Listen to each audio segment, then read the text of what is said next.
Hey, what's going on, everybody? Welcome back to the channel. Today, we've got a little bit of snow. We got a winter wonderland here in East Tennessee. Really excited about this. A lot of people hate the snow because they're living in it constantly, but I love a good snow day, especially since we don't get that many here.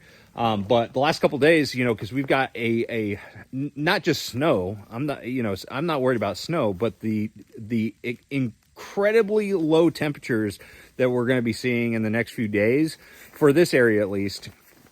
Tomorrow is going to be 1 degree in the evening. And then there's several days in a row that are going to be single digits. So winterizing everything has been kind of my thing over the last couple of days. I had to winterize the truck camper, pump that through full of antifreeze, did the same thing for the fifth wheel. So my RVs are in perfect shape, but obviously we've got to worry about all other tackle and gear in here as well. I've also been doing a little bit of organizing. So this is a big improvement, and we're going to have a really clean and organized garage pretty soon. But I've had to do a little bit of preventative winterizing in here as well. So like, for instance, I got a heat lamp on my lower unit here on the Mercury. Ended up draining everything inside the lower unit. So not the lower unit fluid, though that's the best thing to do. But I just recently did it. What I meant was I tilted it all the way down and made sure that all the water drained out of around the prop. And so I'm just going to keep the heat lamp on the engine throughout this week. Hopefully that works. But I don't think there's any water in there anyways. But anyways, yeah, just doing stuff like that. Drain my live wells, opening my lids, that kind of stuff.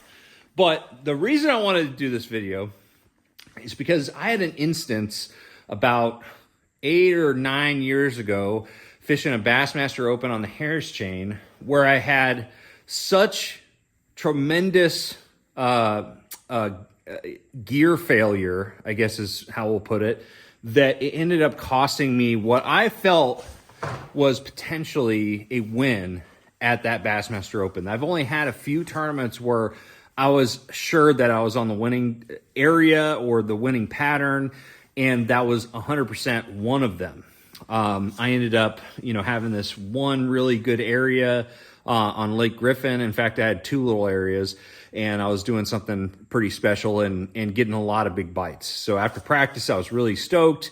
But then the first day of the tournament, I had something happen that has never happened to this extent. Obviously, you break off fish, a lot throughout a career, fishing career, right? Line's not infallible. You have nicks in it. There's all sort of things that can happen with line that ends up causing it to break.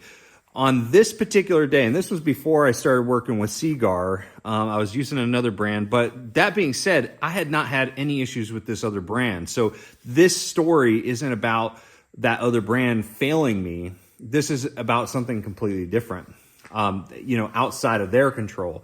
But anyways, I was fishing, and I ended up getting on that good bite, and I ended up breaking off on every single rod that I had on the deck.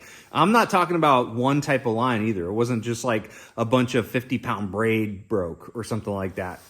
The first fish was like a 7-pounder in open water on 17-pound test fluorocarbon on a chatterbait. How does that happen? And it was fresh line. I remember breaking a couple fish off on 65-pound braid. 2 fish in a row, big ones, like 4 to 5 pounders. I ended up having a fish that popped on a bluegill right in front of the boat in open water. I pitched over to him with 50-pound braid and ended up breaking him off. That was like a 4.5 or something like that. And then even the next day, and I only came in with 8 pounds that first day and had like 22 to 25 pounds worth of bites. Okay, broke them all off. I probably broke off 6 or 7 times, all on different rods. All right. The next day I went out, respooled that evening with fresh line, but the same line that I had been fishing the day before. Went out, first fish, a 7-pounder-ish, ended up breaking off on 65-pound braid on him. I threw that rod in the box, picked one up that I had for a punching rod that had 80-pound braid on it, and ended up catching a like a 7.5-pounder the very next cast, and ended up having a good second day once I, switched over to that 80-pound braid. That was the only one. That was the only line that seemed to not be that affected. So, anyways, again, like I said, it was not the line that was the issue as far as like the brand or the type of line or something like that, because I'd been using it for seasons with no issue whatsoever. However, what had happened with that line, and this was the first event of the season, was that it was in my box, a big crate that I kept in the back of my truck. And I traveled for several seasons with some of those bulk spools of line. And something that I never even thought about before this tournament, that nowadays it's something that's very important for me to manage, is the fact that those bulk spools of line had seen so many different temperature changes over the years, so over the last couple of years that I've been fishing with them. And they've gone from, really cold temperatures to really hot, and over and over and over again. And I forget who it was, but somebody told me like it was probably the temperature changes over the years, because they're bulk spools and you go through them very quick. And that's the reason why you ended up, breaking off. They ended up being compromised. I ended up testing all of those spools of line, and each of them broke way before their pound test rating. And so I ended up throwing out all those lines, replaced them, and never had a problem like that again. And since then, I've always made sure I still use bulk spools of line. It's just way more convenient. And the amount of line that I'm changing throughout a season, it's more practical overall.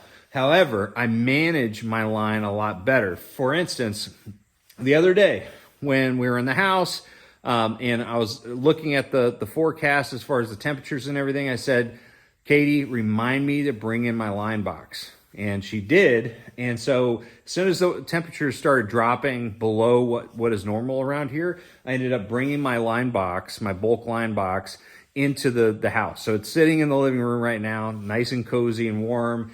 And another thing that I do on the road is I actually will keep my line in a cooler like this. It doesn't have to be a Yeti, but a cooler that is really good at managing temperatures, which most coolers are, but there's some coolers that are way better at it than others.